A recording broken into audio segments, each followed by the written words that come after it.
So that's a call or several calls of Cam Scattaboo runs. Scattaboo was a monster in this game. He had 3 touchdowns. The scat trick is what I heard it called. And the Giants got an impressive win. We will talk about the Giants game. We'll talk about the Jets debacle on Sunday morning. But we are the Three Angry Giant Fans and the Jet Fan Podcast. Your host Scott, Giant Mike, Cardone, and Jets fan Novak. And guys, it's Wednesday night. We were going to come on Monday.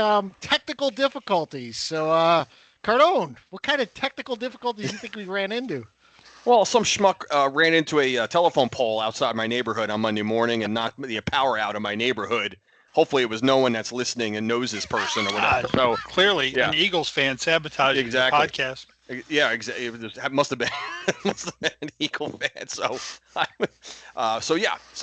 right on Carmel Road there, and the power was out all day. So, not trying to. I would have been in trouble trying to go in the dark there. So, appreciate you guys coming on a couple days later. It feels like the Giants played a month ago. It does. So, but I appreciate you guys being flexible for me and coming on.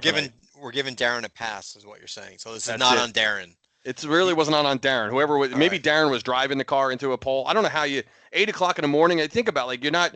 It's not 3 in the morning. Like what do you how do you just slam it to a pole? Doesn't want to go to work. Let's be honest. Maybe. Let's ask Alec Baldwin. Yeah. Oh man, I just saw that. Just saw that. So before we get into everything tonight, let's give a shout out. This is an international one. So hello, Slow UK. It's spelled like we would think sloth. SLOUGF. SLOUGH. It's a suburb of London, about 20 miles outside. Population 143,000, and it was named Slow, SLO, in 1195. So that's something you don't see in the United States, going all the way back to 1195. That was basically, no one lived here but animals and dinosaurs, I think, at that time. It's also the home of Jerry Hollowell, who is, which spice do you guys that's Ginger Spice. Ginger Spice. Yeah. It's Ginger Spice, yeah. And for those that haven't watched it on Apple TV, there's a great show called Slow Horses, and it's actually spelled for the United States people SLOW, but it is held in Slow UK. That's where it's set. So the pod, are we like the NFL now? Is this the start of our international series? I hope not. I figured since the Jets stunk up the joint in London, we'd give Slow a shout out. They needed a breath of fresh air. Someone on Slow was Googling what kind of losers talk about the Jets, and they found out somehow. I feel like we have to start with the Jets tonight. No, Novak, come on, man. I mean, you've been holding this in for 3 days, brother. I have. I was so much more angry and had so much more fervor on Monday. Crap. I don't want to take away from you guys because I'm the lonesome loser. Like I told Scott, that's my theme song now. You guys have a future. You've got hope. You've got happiness. You've got excitement. And I've got these fucking losers that I've got to watch. And last week I was apathy. You know who I am this week? You ever see the end of Scarface when Tony Montana is getting pelted? Give me more. Give me another one. Give me another one. That's me now. That's me. I'm just give more to me. Just hit me, because it doesn't end with these guys. And Sam Darnold's doing well. Aaron Rodgers in first place. Todd Bowles is a great quarterback. Everyone's laughing at the Jets again. Just hit me with another one. Just get me. I love it. I'm a loser. Give me more. That's what I want. I'm just tired of it. And here come the Panthers. And here come the Panthers. And honestly, dude, the 3 words that I want to say is, where are you? Where are you, Mike Greenberg and Louis Riddick and Dan Orlovsky and Ryan Clark and Jeff Saturday, Damon Woody, Booger McFarland, Brandon Tierney, all these guys, Justin Fields. What a great pickup, the Jets. Get out of here. Where are you now? Where are you? Yep. Novak, how long did you spend researching that? Do you think I did this all day? You're goddamn right I did. All day. Did you order the code red? All day. I ordered the code red. Novak ordered the code red. I tried to set Scott up with that joke, and he flubbed it. But God damn it, this team. But honestly, I let's get to the Jets later because you know what? I want to start. This podcast has been so downtrodden and angry and frustrated and apathetic and all of it, and I'm the only one there. Let's talk about Jackson Dart and Cam Scatterbo and the overhyped Giants. Let's do that. Overhyped. Love Well, being overhyped. I gotta tell you that's what it feels like to me. I mean, I love the energy Dart and Scatterbo bring to the Giants, and I think it was Herb Street on the broadcast. It said, look at what a quarterback does to a franchise. Look at the difference between these Giants and the Giants of past. And we'll go through the whole debacle of the blue tent, but that play that Dart's in the blue tent, Russell Wilson comes out all four of us could have thrown a ball better than No. Russell Wilson did. It's almost like he didn't want to be there. I would have rather had Jameis Winston throw that ball. Jameis Winston was fired up on the sideline that game. Yeah. In 2 plays, Russell Wilson sucked all the life out of that stadium. That was absolutely rocking. And just him out there just like, oh, just gone. When Dart was on the turf, I don't know about your thoughts, guys. Like my thoughts were like, how is this happening? How is this possible? Having it like we had a chance to win that game. I'm trying to remember exactly when it was when he went down. I feel like the game was a month ago since it was 6 nights ago. But yeah, you're right. Wilson came in, and you talk about the air going out of Met Death, which actually was Met Life. It had life for one freaking week, one night, especially prime time. We know all the records against the Eagles and prime time and all of that. My God, what a pretty amazing night. Amazing. That sequence with Dart going down, like I'm literally watching every replay, going, "Wait, is it his shoulder? Is it head? Yeah. Where's he hurt him?" I've never dissected a replay that intently as that, and I still don't know really if he had a concussion symptoms. Was he just tired and laying on the turf for a while? Did he want to break? I have no idea. I don't think Dable knew either, because of course he went into the blue tent looking around. Yeah, speaking of Dable, that's one thing that didn't change for me this week. I still think that Dart's just different, and that's exactly what you need in Dable's offense. Is you need someone who can run around, because his offense I don't think it's well schemed, and you need someone who can run around and make time for people. And like I mentioned last week, Jones could never do that. He's a runner, not a scrambler. But Dable's offense is so stationary and so just vanilla that you've really got to have somebody who can make a play behind center to move the ball. And I think that's very clear. And the other thing, speaking of the blue tent and everything, like Brian Dable, you're up by 10 against the Eagles in the second half with the ball at the 50-yard line, dude. You got to coach your fucking football team. What are you doing? Running into the tent and running around the sidelines like a madman? Get your shit together, dude. That's how desperate. That's how desperate Daboll is, and he knows it. His emotional intelligence on the sidelines is absolutely childlike. Yeah, 100% childlike. Yeah. Yes. You know what I don't get either? You brought up the offense, Mike. There was a time in that game where we were running Scatterbo left, we were running Scatterbo right at people, pounding the Eagles. I think we were up 10, and we come out and we get a first down, and what do? We go to an empty back set. And on first down, I think we throw a little flare to the tight end. I think he gets like 6 yards. So now it's 2nd and 4. Perfect time to run Scatterbo. No, we stay in the empty set. I think we had 2 incompletions, and we ended up going 3 and out that series. So you're pounding the Eagles. The Eagles defense looks like they don't want any part of tackling Scatterbo the rest of the game. And what do? We let our foot off the gas. Yeah. Like it didn't come back to bite us. I think that was the series right before the interception that Flott had. But still, what the fuck are we doing? Yeah, I agree. Look, I will tell you, I was so jealous of you guys. I really was. That whole game, I was like, the Giants are back.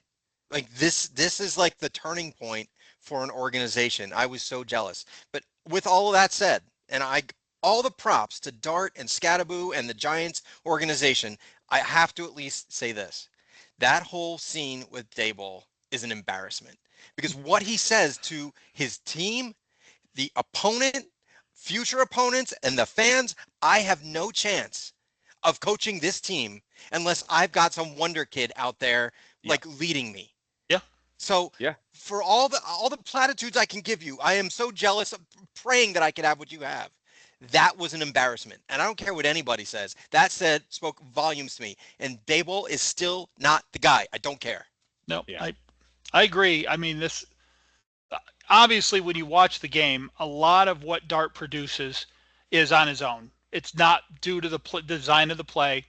It's, it's on his own. And, Scatterboo is the running back we've needed with this offensive line forever. I mean, we had fucking Saquon Barkley back there, but he somehow couldn't get free. We need a sledgehammer to just wear. I mean, Scott just said it. The Eagles wanted no part of playing defense in the fourth quarter of that game. Nope. They couldn't get on that bus and get out of that stadium fast enough. And man, how refreshing that is to see again. Just to take a team's will, just to take their heart, make them want to quit. I mean, we've seen us quit so many goddamn times. It was awesome. It was funny. I was watching the game with my wife, and she said the words I've never heard her say while watching a Giants game with me. She said, "Well, this is fun." I was like, "Is it? I gotta wait till it's over to reassess that." But I never relax. I mean, even it didn't hit me until finally, maybe the last whatever drive it was, with 4 or 5 minutes left. I'm like, holy shit, we're gonna win this fucking game. Like it took until then because I was still, very quiet throughout the game. We were in separate rooms in my house watching that game, so for obvious reasons, and I wasn't saying a word, just staying quiet, and I tell you the play of the game, and I know it's been talked about to death this week and all that, but really the play of the game was the up by 3 early third quarter and Hurts missing Devontae Smith on that touchdown. Yeah. If the Eagles go up 24-20 there, I don't know what happens in that game. Think about it, guys. Totally agree. It's one incomplete pass, but that is how significant that play was. And it kind of got glossed over because of how the rest of the game went. But if Hurts hits that ball, if he hits that pass, I don't know if we're talking about the Giants being 2-4 and looking I don't know. I mean, just look back to last week and how the Giants were dominating, controlling that game against the Saints until they hit the long pass. Yep. If Spencer Rattler misses that guy and throws it long, the Saints lose momentum. They punt. We have good field position. We're probably going down and taking control of that game at that point. But that changed everything. And conversely, this game, that miss, I think was a spark plug the Eagles needed, and they missed it. Yeah. And it was all Giants from then on. Because we went on a touchdown drive after that, put us up by 10, and we never looked back the rest of the game. Yep. That was the play. The amount of third down conversions you guys had, which you never see the Giants do, no, or at least not in the last 15 years, was staggering. I mean, it was like the Eagles showed no heart in that game. And you were the reverse of what you've experienced for the last how many years, where like you think you're dead to rights. They're going to get off the field. The Giants got a 3rd and 7, and Dart makes a play. I don't remember the specific plays because it was so long ago, but I just remember thinking like he got him again and again and again and again and again with not a lot of talent outside of Scatterboo and maybe Wandell Robinson. And the guy was making it happen. So impressive, this kid. 11 of 16. Yeah, that's great point, unbelievable. Novak. Yeah. And conversely, Eagles were 1 for 9. Now they were 2 for 2 on 4th down, but that's like tush push and the other bullshit. But 1 for 9 versus 11 for 16. You're right, Novak. That is it's the other. We usually have it getting shoved down our throat the other way. Yeah. And it's amazing when you can get off the field. And when you sustain drives like that, it is demoralizing and devastating for the defense. We say it all the time. So the Eagles look, again, we've seen, I don't know what's going on over there. We can talk about the Eagles a little bit. I know, again, they're still 4-2, still, leading the division, but we know something's not right there. they don't look. I did want to bring that up because if you remember 2 years ago, the Eagles had that slide after week 12 or so where they just looked off. And guys, it wasn't just the missed pass. I thought that Hurts looked off the entire game. I mean, if you looked at his body language, he had a couple times where he normally would break the pocket and go run for like 20 yards, and he would slide down after a 4-yard gain. He would run out of bounds. He would throw the ball away. He just didn't look like himself. And I don't know if there's something up with the Eagles. At the end of the game, they showed the sideline with A.J. Brown and Devontae Smith, and they both are like sitting there like they look like the Vikings in the 41-0 championship game on the sideline, like just dead. And then we heard before the game, and they set this up perfectly if the Eagles were to win, about the supposed meeting of Barkley, Brown, and Hurts in the parking lot or whatever.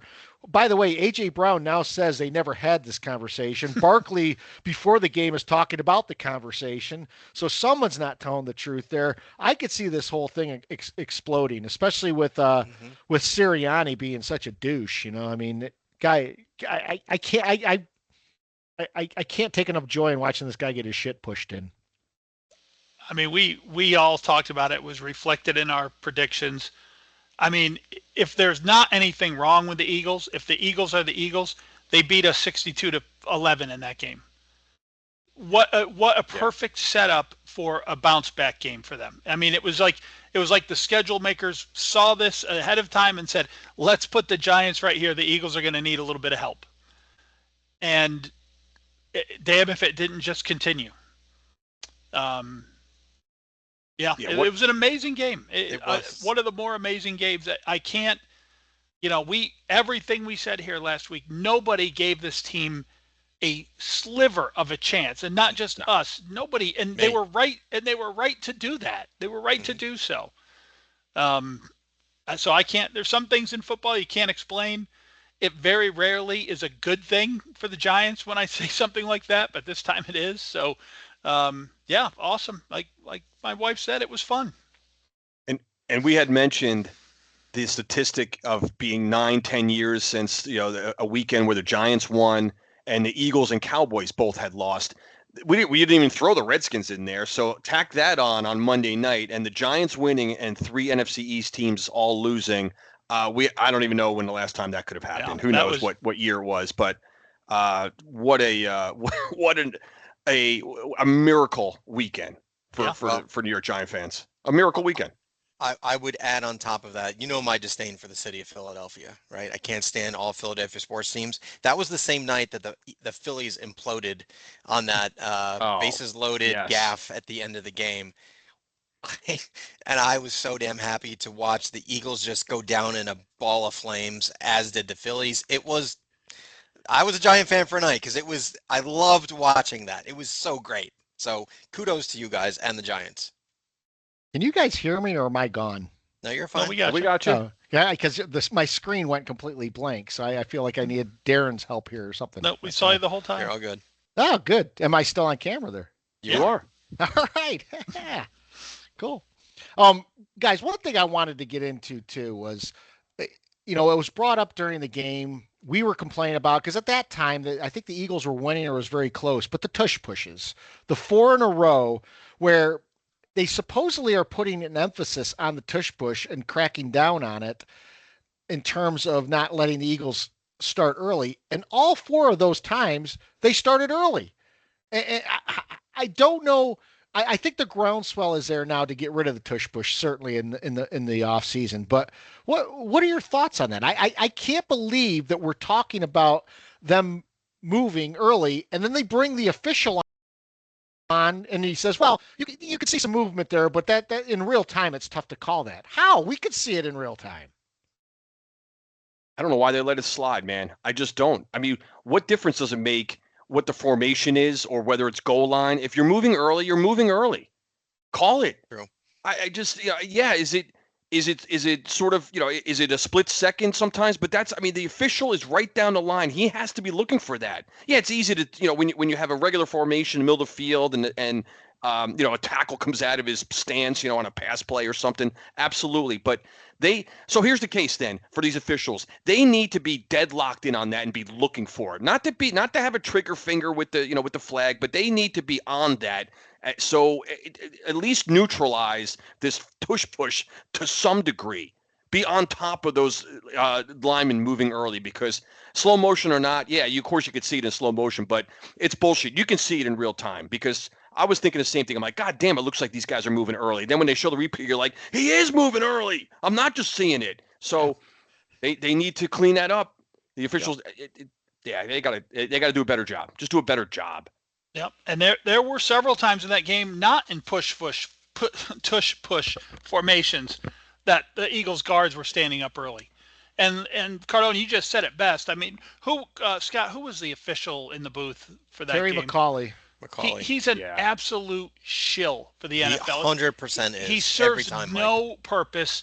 And to Cardone's point, when you see it live and you go, they moved early, and then you see the replay, and like he said, it's confirmed they move early, and then McCauley comes on and says, I know what that looks like in super slow-mo, guys, but that is simultaneous. No, it looked like that in real time too. Like it's unbelievable. And there's this big push to get it off the table, no pun intended. And I don't even think they have to. Now, unless they're telling us that we cannot officiate that play properly, unless they're saying we cannot tell that they're moving early. We concede that they are, but we can't tell. Now, to me, that's a reason to get rid of it altogether. But I don't care if they leave it in or get rid of it or whatever, if they just officiate it properly. If they can officiate it properly, leave it in there. Because you guys know, I get mad about it when I see it and I say I want it banned. And when I sit back and think about it more, I'm like, God, if that was a Giants doing that shit, I wouldn't want anyone touching that with a 10-foot pole. So I feel the same way. But it's got to be officiated properly. But how much of its success is predicated on the fact that they basically cheat every time? I think a lot of it.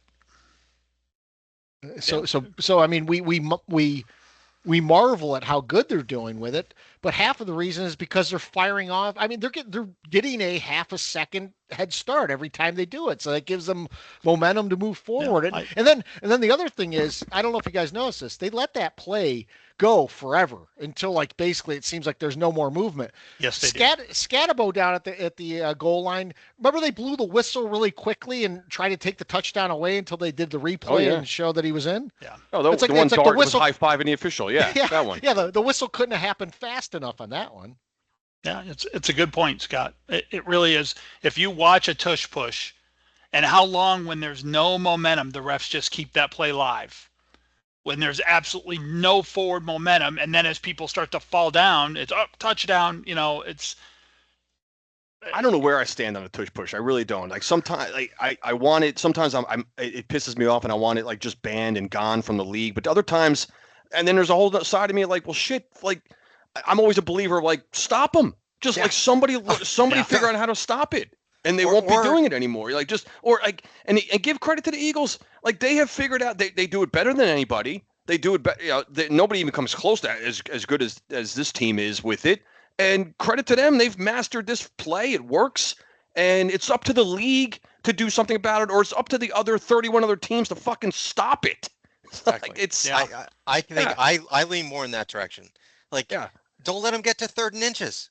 Like, stop them. Yeah.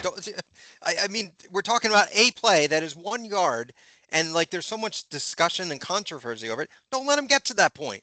Like, and then it's not a problem. Yeah. Or these other teams, it's a copycat league. Then get as good as they are at this somehow. Exactly. Yes. Then figure it out. 100%. Figure out how to join the party, or figure out how to stop it. You can't. Yes. You got to do one of the other. On that. That's the way I feel too. I will 100% say though that it's nearly impossible to stop because they're allowed to jump. Like if they ran that play legally, you would have a much better success rate against it.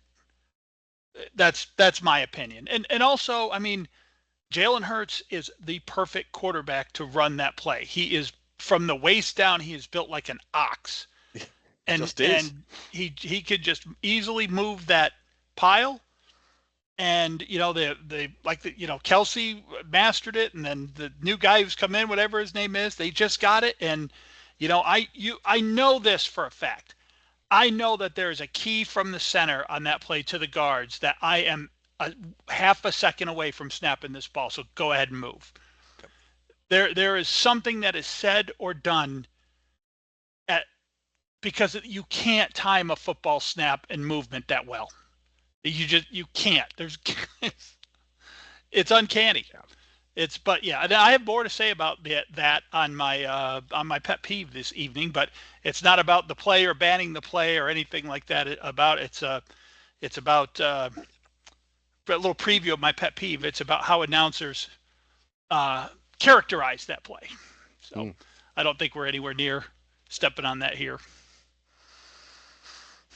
So I am in the process of rebooting my computer, so you get me my janky look here. But one other thing I want to talk about from a ref standpoint is the taunting penalty that Scadaboo got, because I'll bring this up later with the chief and just taunting around the league. Scadaboo gets hit pretty hard. He trucks a guy going out of bounds. He gives a woo in the guy's direction, goes back to the huddle, and the flag comes out. Never really says anything to the guy, never does anything intentional, and yet the flag comes out. I don't understand where these taunting penalties are coming from. It's too subjective, all of it.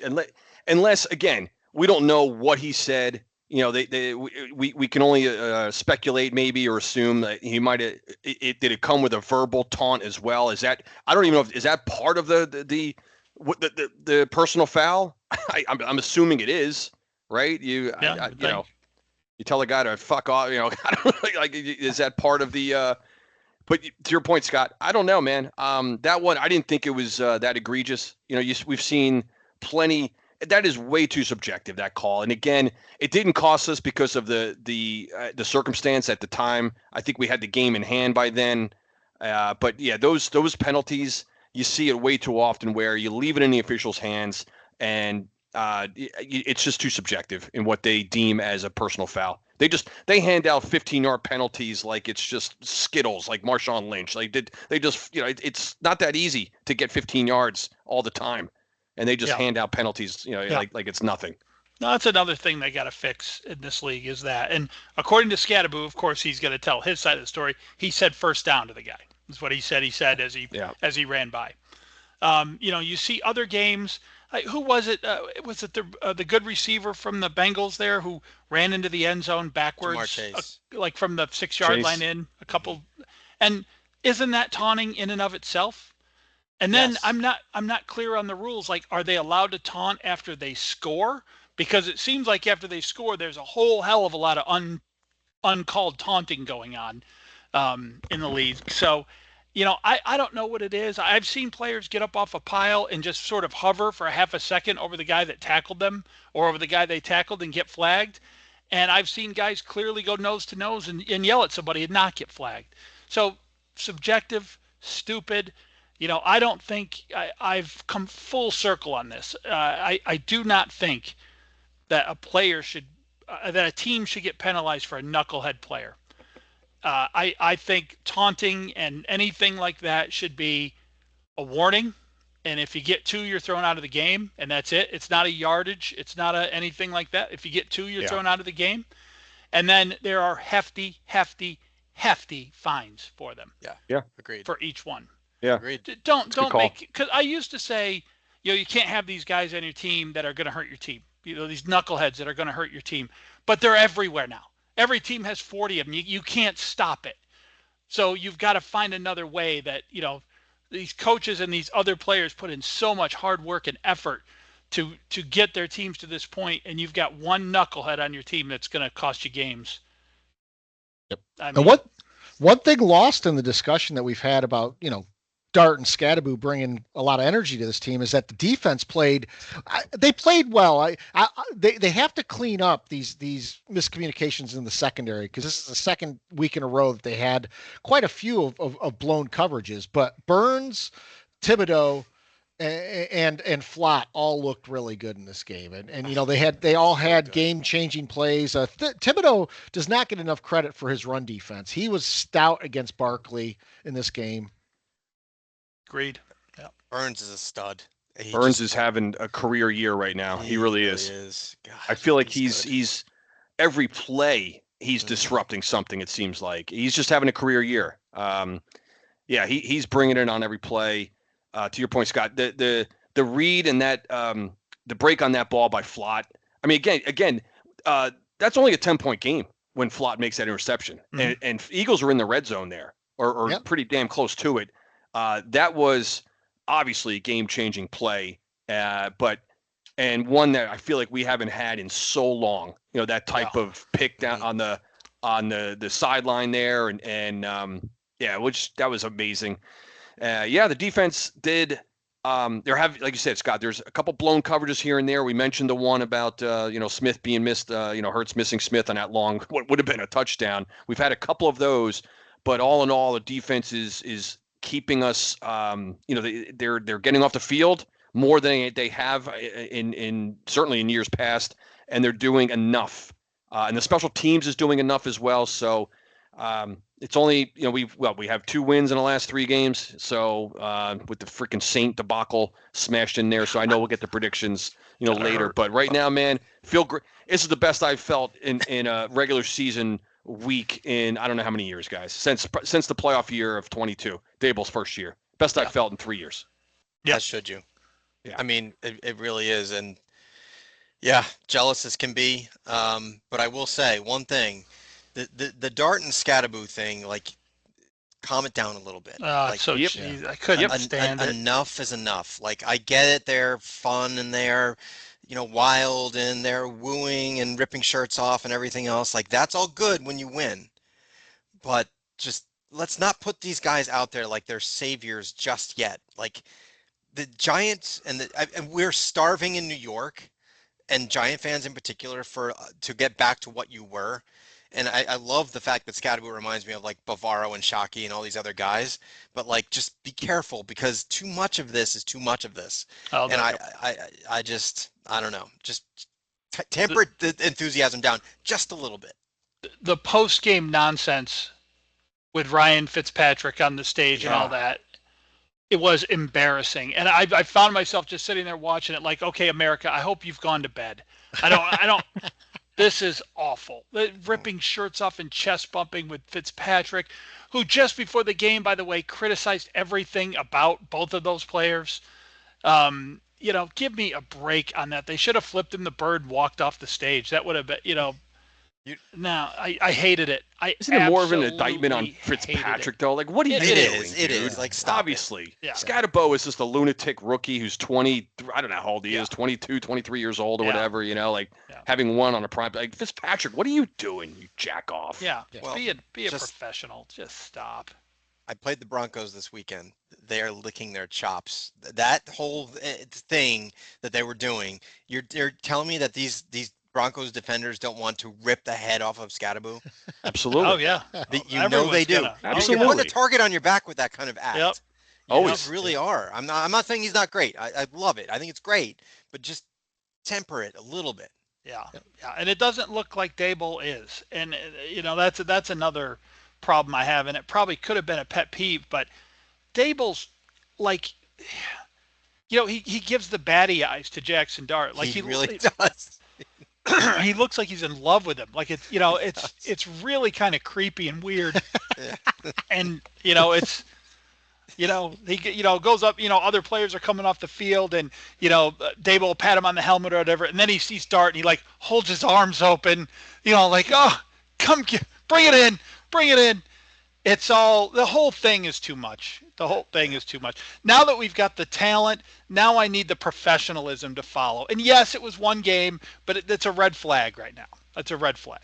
Well, and you brought it up about Fitzpatrick. Before the game, he mentioned that Jackson Dart has terrible footwork and he has no vision. And then by the middle of the game, by halftime, he was praising Dart, and by the end of the game, he's ripping his shirt off for Scattaboo. So it's these pregame shows are just it's more nonsense. I heard that on Sunday night as well. So we may get to that in a little bit. But I mean, how long has it been? Sorry, Scott, I want to get one more thing in there. How long has it been since we watched a primetime game and then stayed up because we wanted to see the interviews and stuff? Like every primetime game we've watched for a decade, as soon as the clock hits 0, we go, fuck, and hit the remote control button and go to bed. and this one we have to be subject to the embarrassing part. Yeah. So, Novak touched upon it in the opening, but that Jets that Jets Denver game. I mean, guys, Justin Fields 9 of 17 for 45 yards. You have to go back some time to find a starting quarterback start and finish a game and not get pulled inexplicably to finish with 45 yards and look as bad as he did. The Jets, bungled the end of the first half.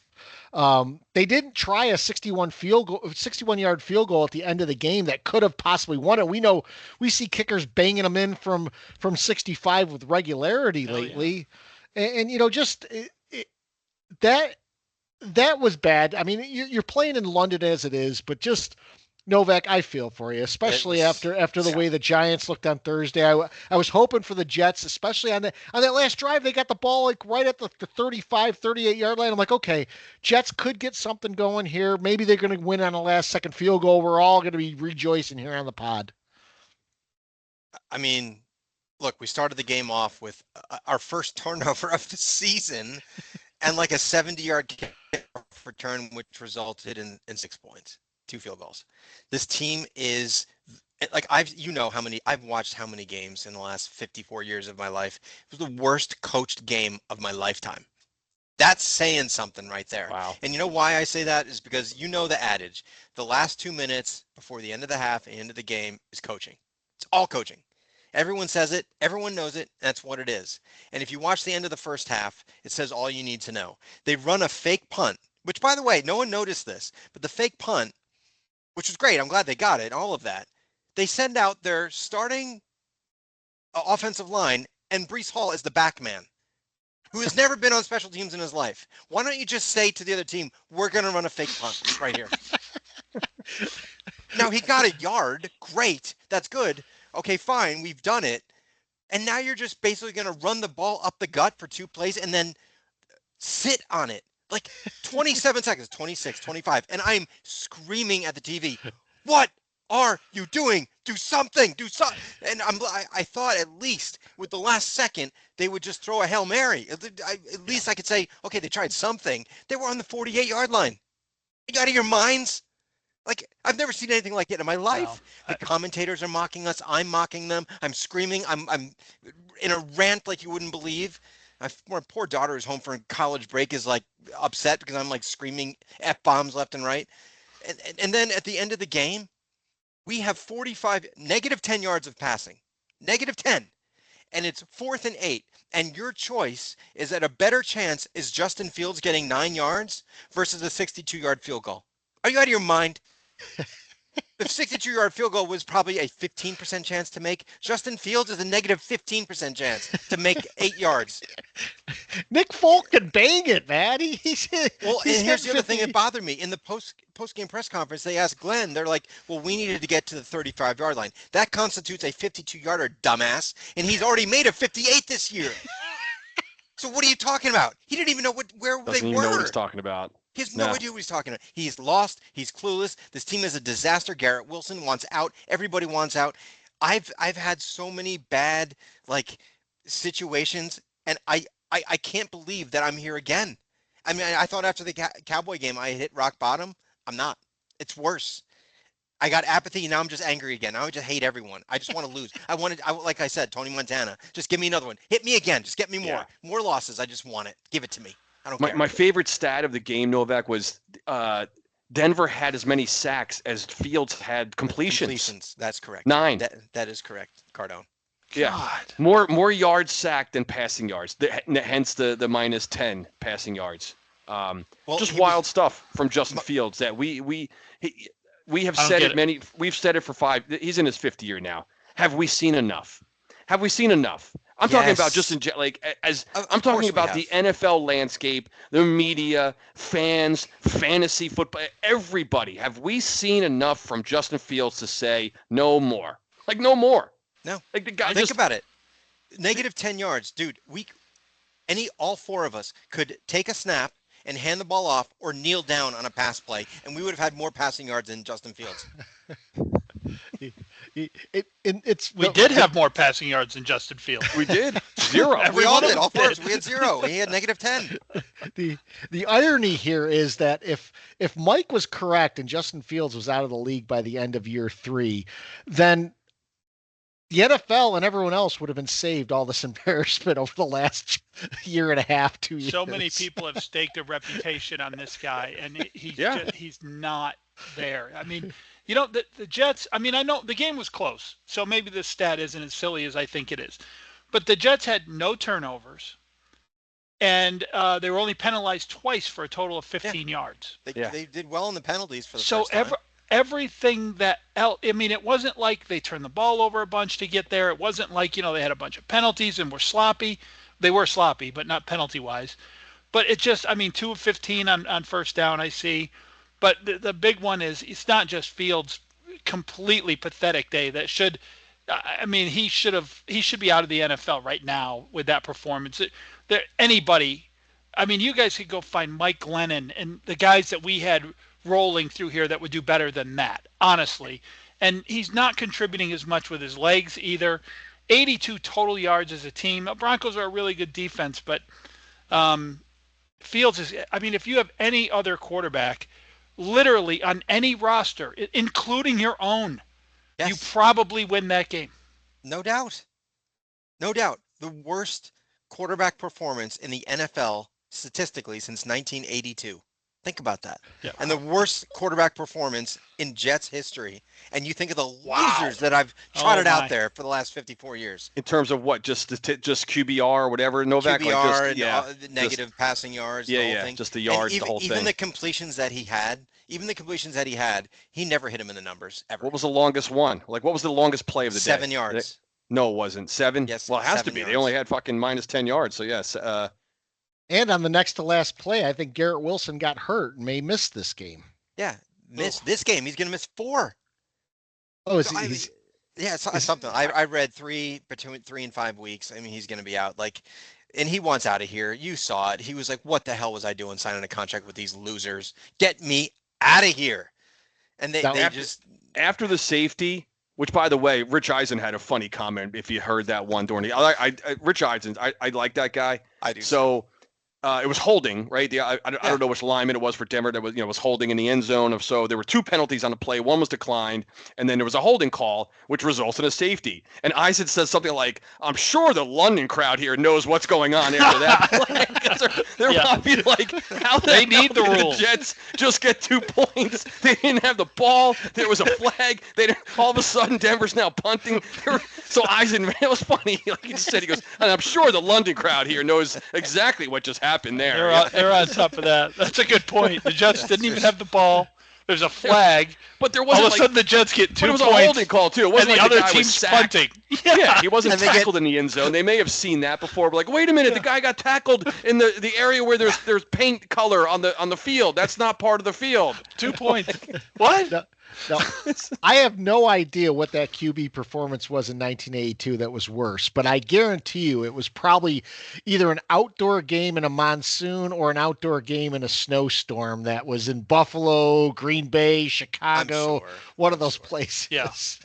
And it might have been one of those games where you got 2 quarterbacks hurt and had to play your kicker, in the like that would happen sometime in the 80s. So. Wasn't there a game a few years ago where Belichick just ran the ball the entire game except for 3 plays? 3 passes. Yeah. And I think they had better stats in Fields in those 3 passes. They were at positive yardage. We have negative 10. I mean, what? So Novak, this is a serious question because I don't know.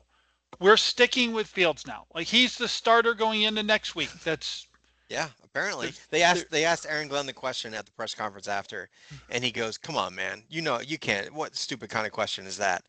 Yeah. It's a very legitimate question, you dick. Yeah. He's just negative 10 yards. What how is that not a legitimate question? Yeah. What are you talking about? I can't Have you not watched the game?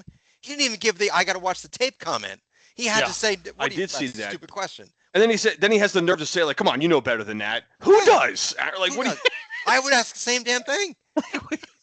I mean, I was on my jet boards at halftime going, if he comes out with Justin Fields, they don't want to win. He's given up on this team. And sure enough, that idiot runs out there, number 7. And I'm just kill me at this point with these guys. Are those the same jet boards that said you didn't know football when you said Fields was Oh. a terrible quarterback in the preseason? Scott, I was calling these guys out on Sunday. I was like, "Where are you, all you guys? We've got another dimension. We've got, in the guy that told me, sounds like someone who doesn't know about football. Fuck off! Like, I obviously I knew what I'm talking about. He sucks. Yeah, I just have some amazing Justin Fields numbers here for you guys. So he has no interceptions this year. Hasn't Yeah, thrown I a saw pick. that. Yep. His QBR for the year is 36.5. That's for the season up to now. That's not like one bad game. That is the season up till now. And Aaron Glenn laughs off a question about whether he's a starter next week or not.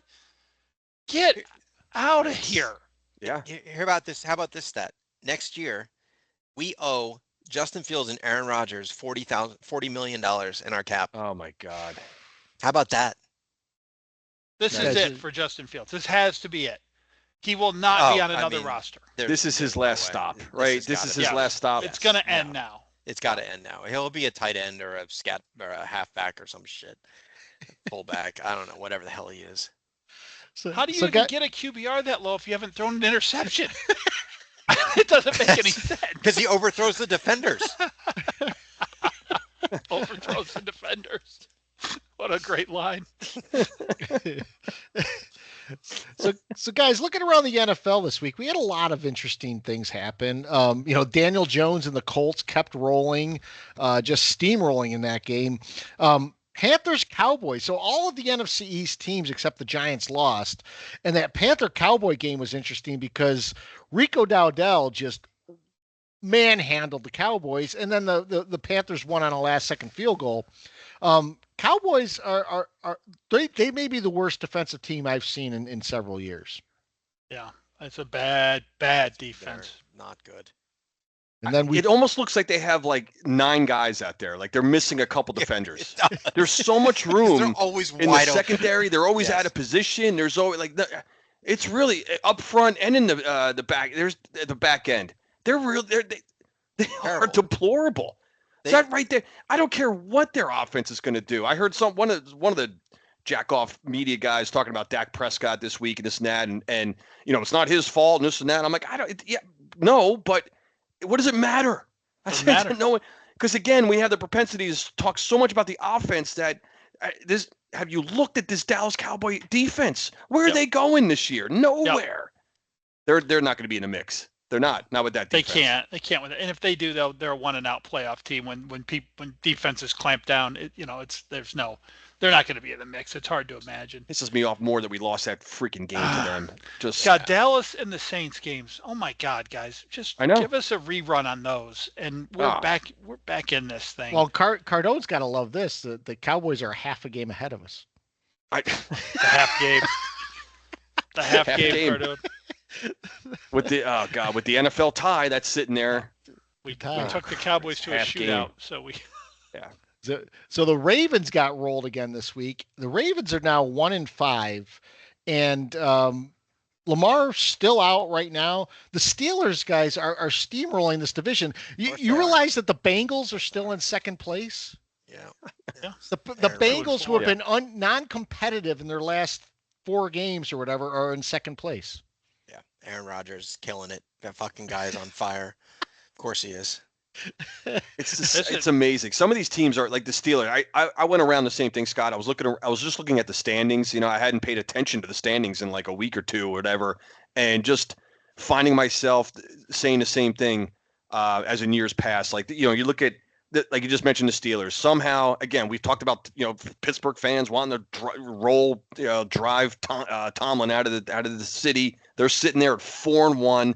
That never stops, guys. And I know Novak's going to love this one. The fucking New England Patriots would make the playoffs right now if the season ended. I love that one. If the season ended today, but the New England would be in the playoffs. It's upside down right now. The Ravens are probably cooked. Are they not? 1-5. How are you coming back from that? Have you guys looked at the AFC though?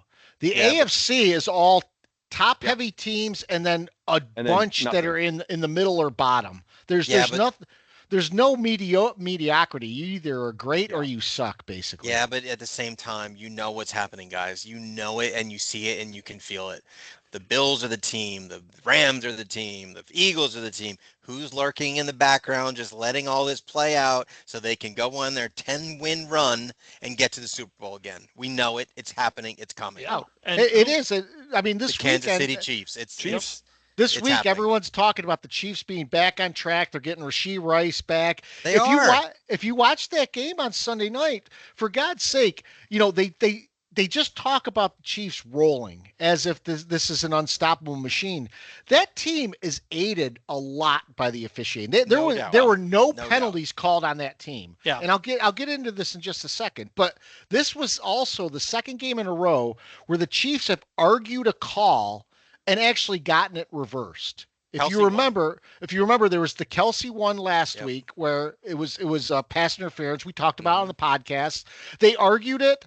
The refs turned it over. This one was that Goff touchdown. So the most interesting thing about the Goff touchdown is the Lions score. They are getting ready to kick the extra point, and all of a sudden the officials throw a flag. Now in the post game. It was an illegal shift penalty, which is not reviewable, by the way. Of course. The referee said that they had discussions amongst themselves and decided that Goff had not gotten set as a quarterback after going under center or whatever the rule was. However, are you telling me that New York did not buzz down and say something? That's complete horseshit. The refs got together after Andy Reid and Patrick Mahomes were in their ear for the past minute and a half. It took over a minute from the time Goff scored to the time they threw the flag and called the penalty. What the fuck was going on for that minute? You didn't see refs huddling. No. They were about to kick the extra point. The refs were all in position. They weren't having a conversation about the last play. That's a gaslighting. I'm going to say it again. It is gaslighting. There's a study done by UTEP that said that the Chiefs had favorable calls since 2018, which is basically when they've started the run, and they went through and broke this down. Here's the one statistic I saw, because we just mentioned the Chiefs had no penalties called against them in that game. None. Since 2000, there have been 40 games that had a team with no penalties. Since 2018, there have been 7 games. 4 of those are by the Chiefs. Yeah, of course. No shit. No penalties. We all know it. We all know it. And by the way, there was a catch made by Kelsey where the ball was clearly on the ground. He picked it up off the ground. And they went to our friend again, Terry McCauley, in the booth, and Terry McCauley goes, "Oh, that would have been called a catch, no doubt." Yeah. Get out of here. He's garbage. So what is the one thing, if you go around, you talk to other NFL fans, we've talked about it multiple times on this pod, about this season. We can't get a run of consecutive plays without a goddamn flag this season. No. They're on kickoffs. They're on first down. They're on third down. They're all over the place. Like, it's raining flags. It's been the story of the season to me. To me, the amount of flags has been one of the big stories of the 6 weeks of this season. And somehow the Kansas City Chiefs just played a game without committing a single one. It's not possible in the NFL. From a team that consistently lines offensive linemen up in the backfield. They didn't get a single call on that? Consistently presses the rule book. They always do with their formations and how far back their tackles are, and they openly admit to running pick plays, but they say they do it within the rules, which Novak and I spotted last week. They do not do it within the rules.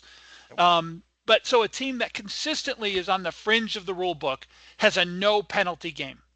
It's complete horseshit. It just is. Unbelievable. They don't hold anybody. No penalties. Illegal contact. They don't, nothing. They don't do anything. Holding anywhere. Not even a block in the back on a kickoff. Nothing. Zero. Right. Did you guys see anything else from around the league? Penalties. Yeah. In every other game. I'll speak again. I'm going to talk about him every week. Daniel Jones, man. Daniel Jones. Yeah. I don't even have to say anything about his stat line. I'm just going to say his name. Daniel Jones. Quiet assassin. Yep. And listen, I'm super glad with the way things have worked out, because I know it wasn't going to work out here. But I couldn't be happier for an ex-Giant. I'm way happier for Daniels. Daniels Jones went to the AFC. He's so far, Houston or he's so far away from us. Indianapolis, it doesn't matter, and he's fucking tearing it up. And I love because we have so many idiot fans for the Giants, and they you can't find one now. You can't find one on Twitter or anything who will say that they thought Jones sucked. It's always been Dable. All right, whatever. Overlooked in that Colts game, by the way, is that Daniel Jones now has no competition because Anthony Richardson fractured his orbital bone using a resistance band in the pregame. The Colts had 2 players ruled out of the game before the game even started due to pregame injuries. That's Graham Gano. It's funny that people were, when he went to Indianapolis, there were people who criticized him like, he doesn't want to win. He just wants to go somewhere where life is easy, and he'd have to compete for a job in Minnesota and all this and that. And how easy it was to beat out Richardson, and he knew he could beat out Richardson, and the Vikings have JJ McCarthy who they're committed to, and it's like he knew exactly what he was doing, man. Not that I don't think if you asked him, he would have said, "No, we're going to be 5-1 and just rolling." I don't mean that. I just mean he knew he was coming to a good situation. I tell you one thing around the league, a guy who's moving up my "I really don't like you" meter and moving that needle is Daniels on Washington. Jane Daniels. Yeah. He's got a constant smirk on his face. Where he had a number of turnovers on Monday night. I stayed up to watch the end of that game on Monday night, hoping the Bears would pull that out, and thank goodness they did. But if you guys remember on the last drive, he threw the bad interception. You're going to throw interceptions, that's fine. He took ownership of that, but that fumble at the end of the game there, can't have that. He's got that constant smirk on his face, sort of almost you guys know what I'm talking about. We're 100%. Yeah. He doesn't really care that much. Yeah, I don't know. He on the sidelines in between drives. It looks like he's just a little bit aloof, whatever. I'm not taking the guy. The guy's talented as hell. We know the guy's really good. The reason I'm saying that is because he's good. If he sucked, I wouldn't care about him. But the guy's good. Yeah.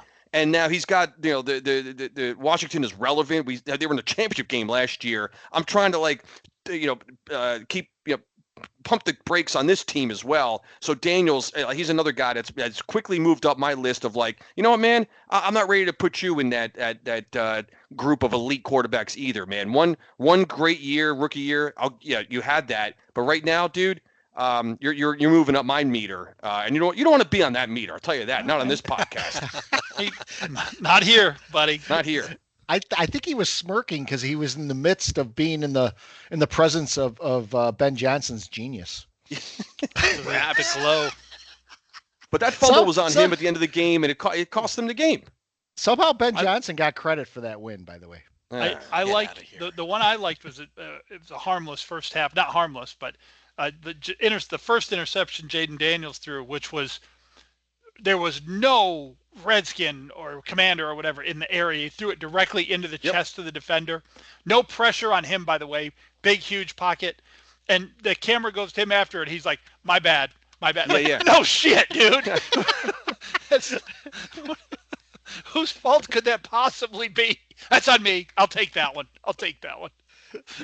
So, instead of doing previews of our games, why don't we do predictions, and we'll give our each preview as we're doing our games. Oh, preview during the prediction. Love it. Preview during the prediction. I feel like I need some theme music for the predictions now, like Jeopardy. Have you heard about the Lonesome Loser? That would be a perfect when I go to pick the prediction. You got to play that when I go to pick. Because we had a lot of losers this week, didn't we? Let's see. So the Giants and Jets games were all chalk. We all picked the. Hang on, I'm looking at the wrong one. No one picked the Giants or the Jets. No one picked the Giants or the Jets. So we all went 1-1. 1-1 there. We all went 1-1, and then Mike took the Eagles for his for his pick. So I have been knocked off my perch, replaced by Cardone. Cardone picked the Packers, got a win. Koss picked the Steelers, got a win, and Novak picked the Broncos and got a win. Right. I'm sure he wasn't thinking about spoiling his pick when the game was close at the end. He would have taken the Jets winning that game. Yes. So our new records coming out of last week are Cardone has moved into first place at 19-5. Whoa, that is good. Myself and Scotty Cost are tied at 17-7. And Novak is one game behind us at 16-8. So our leader out of the gate tonight will be Mr. Cardone. I guess I'm up first then. Yeah. All right. So am I just doing predictions, Scott, or just a score prediction or a preview? What are we doing? I would give your background on the game, your version of a preview of both games. Give the score and then give your lock. All right. I'll start with I'll just take these in how they're chronological order on Sunday. So I'll start with the Jets, and for reasons we just said, until Justin Fields is not on the field anymore, I can't possibly predict this a win for this team. So 0-6, they're probably, I started thinking about Novak's, prediction of maybe this team could possibly go 0-17. I mean, now we're obviously several months away from that, but just for the sheer fact that I can't see this team that as bad as they played, what are they going to fix this week? Carolina's coming off a big win against Dallas at home. This game is at MetDeath, which doesn't make a difference, I don't think, for where this game is played. So Carolina's defense is pretty good. I think this will be a low-scoring game in the teens. I've got Carolina winning 19-13. So I got Carolina winning on the road. That puts them at 4-3, actually. Somehow the Panthers are 3-3, looking to go 4-3 against a Jet team. But, I mean, why not? This 2025 season right now is as unpredictable as whatever you want, as you name it. So until Justin Fields is not, QB1, how do you predict that team? And then, yep. And then our Giants at which is the 4:00 start out in Denver. This is another one of those. I think the Giants, I got to pump the brakes on them. As much as I want to pick the Giants, this is one of those games where, as good as we're feeling, as I'm feeling right now, and we all are, and I'm going to take just a cue from what Novak said just a few minutes earlier. Like, everyone, calm down, everyone. This is not like it's. I'm seeing predictions now. The Giants are going to win the division. It's the NFC East is there for the taking. This is still the Giants. You got to show me some more than just a one game. We'll live with this game against the Eagles for another week or at least or another few days. But you're going into a tough place to play in I still call it Mile High Stadium, Denver. I think that defense is really good. I think Denver's defense is really good. I think it's even better than the Eagles. I think the Giants will struggle to score, and it's going to be a close one. I think it will be a kind of a lower scoring game. Give me Denver 20-17. I'm always amazed, Cardone, at how our scores always seem like they're similar. very close. Yeah. No, I already have mine written in here. Wait till you hear mine for that game too. So another week for me where I've got both of us losing. Jets and Giants both losing. So who is and then my your lock. I haven't taken Kansas City Chiefs. Chiefs over the Raiders.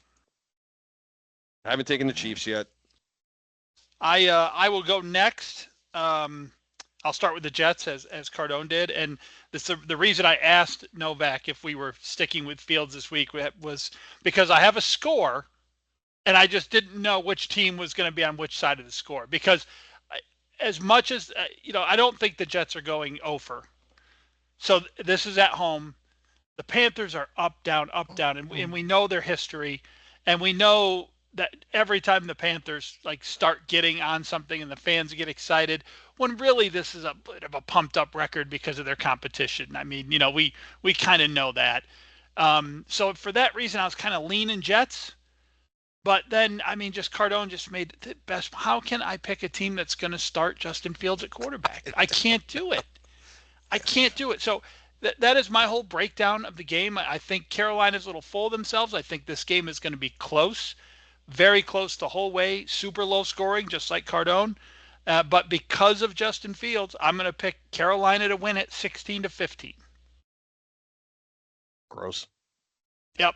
And then kind of the same thing, really, in my analysis of Denver and the Giants is that I think this is the way this season's going to go, guys. I think we're going to have highs and we're going to have lows. And a lot of times they're going to be right back to back. I mean, we've already been, Chargers, Saints, Eagles, Broncos. I think we're going to have one of those kind of years as we kind of Dart gets acclimated to the NFL. So I agree with Cardone's assessment that it's going to be the Giants are going to have trouble finding points, but I think their defense, Bo Nix is a little overhyped. I think the Giants defense is going to give him some problems, much like the Jets did this past week. So I do have Denver winning the game, similar score to Cardone's 23-20. And then I also have KC because my whole thing reset by losing this week. So I'm going to jump on KC over the Raiders. Mr. Cost. So I'll start with the Giants. Similar. Oh, you're silent. No, he's good. Am I silent? You're good. Okay. All right. You're good. All right. So Giants. Giants. Just me? Can you guys hear me or my? I can hear you. No, you're good, Mike. I can hear all of you. Yep. Yeah. So for me, I'm going to start with the Giants, and my analysis is similar. Look, I think Jackson Dart has played against some good defenses, and he's looked okay. Denver's an elite defense, and Denver, like Novak pointed out earlier, is probably licking their chops to knock Scadaboo a couple times, get Dart on the ground, keep him from if he is running, making them pay for it. And I see Denver just clamping down on the Giants and having an answer for them. On the flip side, Broncos aren't great on offense. Bo Nix is overrated. And my score is very similar to your guys. I have Denver winning this game 20-19. And the Jets game, I think the Panthers they're playing right now teams that they could beat and should beat that are pretty poor right now, and it has a lot of Carolina people happy, thinking that Carolina's a lot better than they are. However, we all know what the Jets are. And so I cannot see until if the Jets won with Tyrod Taylor in this game, I'm picking the Jets. I really would 100% take the Jets. Yeah. And I cannot do that because they don't do this. And guys, I don't understand this. I mean, is this really something that if you're Aaron Glenn, you're going to die on this hill on? Make the change. It does nothing to make the change. You're a terrible team right now. So I'm going with the Panthers to win pretty comfortably, 24-10. And then my lock of the week, I'm going with New England. They're playing the Titans. The Titans just did by the way, we didn't talk about this in around the league, but Callahan got fired as the Tennessee Titans coach, first coach to be fired in midseason. I have no idea who the interim coach is. And so I'm just going with New England. Caleb Ward, Scott, by the way, looks I about was as bad having as some- possible. I was having some headphone trouble there. I did not get your score for Carolina and the Jets. 24-10, Carolina. Thank you. All right. So, like I said twice now, I am Tony Montana. I love losing. Just give it to me. Just fire it at me. I can't win anything. I'm just going to lose everything. So let's start with the Giants. I love what you guys have going on. I love Jackson Dart. I love the Scadaboo thing. This defense with Burns and Lawrence and Thibodeau and Flott and all these guys flying around. I just love it. I'm just in awe of what you have all of a sudden. And that said, I also love what the Broncos did to the Jets. That defense is awesome. I don't know where to go with this, and so I want to lose. So I've got my final score: Giants 30, Broncos 30, as a tie. So Picking the tie. with the Jets, If you were to win a tie, I mean, does he get like bonus points, 2 points for picking I a want tie? to lose, Scott. I said it. I want to lose. Just I'll give him it to me. 5. So with the Jets, they have zero chance with Justin Fields winning this game. There's going to be no fans there, and the ones that are there are going to be booing them, and they suck, and they are going to be 0-17 more than likely. So I got the Jets here 41-0 over the Panthers. And my lock of the week, I hate to fall in line with Mike and Cardone calling the Chiefs and the Raiders, but the Chiefs are on the way up. The Raiders are on the way down. Give me the Raiders. Raiders. Got it. All right. Novak's already I love it. he's tanking for the first pick next year. Screw it. I don't care. Just give me the losses. Just This is fire it at awesome. me. 41's. I just want to recap. All right, for Novak there. Yeah. 30-30 tie Yes. for the Broncos and the Giants, and then 41-0 the Jets over Carolina, Correct. and then your lock is It's the the Raiders. Las Vegas Raiders, Raiders. over the the Kansas Chiefs. City Chiefs. That's correct. Might hit all. You hit all three, dude. You win for the year. Yeah. That is like. Give me the losses. I don't care. Do you know what the I'm odds a would be loser. on that I'm the parlay? lonesome loser. I deserve to lose. Just give it to me. Give it to me. I love it. I want more. Loss. Loser. I want to get on DraftKings right now and play this parlay. I'm like Costanza. I'm going to do Jets- the opposite. Jets minus 40. The tie alone helps. The tie alone's like worth a couple grand on Yeah. a $2 bet. Jets minus 40. Raiders win over Chiefs and a 30-30 tie. So for those of you in the Charlotte area, great IPO. You probably can't say it. Lightning drops from Resident Culture. It's one of my favorites. That is a good one. So pet peeves, guys. I'll start because we've already trampled over what I was going to say. So I'm just going to add some context to it. So the refs in the booth. I mean, we've seen this. It is useless because all they end up being are mouthpieces for whatever they want to see out there, or whatever the popular sentiment is. They rarely will overturn a call. And if they do think a call's wrong, they go, well, it's really tough out there for these guys. And I, this one's so close. I got to stick with the call on the field, even though it's obvious to everyone sitting at home that they need to overturn this. And the reason I'm highlighting this is because if anyone watches an ACC game these days, especially on the ACC network, what they do is they go to the booth and they show the inner workings of the ACC replay system. And the guys are in there talking about the play and they're talking it out and they're going, all right, guys, what we have here is we see the down marker he's got to get to is the 40. The ball is at the 40.5 right there. That's a first down. Do we all agree on that? All right, let's go. And the way they talk it through, there's a lot of transparency there. The NFL, you have no idea, first off, who's buzzing down to the refs. We mentioned that about the Chiefs game. We don't know what's being said. And then once the call's made, sometimes it's not even clear on what the ref is seeing. We have no idea what's going on, and the guy in the booth adds no color to that whatsoever. No, there's no added benefit to the guy in the booth. Even when Mike Pereira criticizes the referee, he never does it enough to really move the needle at all. He might say, they missed that one, but these guys, they get 99% of them right, which we know is bullshit. Yeah, he It's always like the does. spot on. Pereira will question a call. Terry McCauley, he has no reason to be in that booth. He adds nothing. Pereira always does. Whenever he disagrees with one, he always caveats it, and he always says, "Listen, these guys do an awesome job, but they missed this one."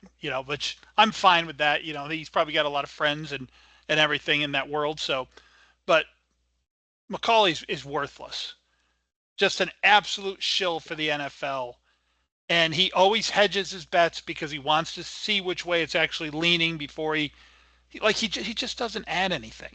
And when you got, I'll tell you this, and you guys probably think I'm slobbing this guy the last couple of weeks. You have no use for a referee in the booth if Troy Aikman is calling that game.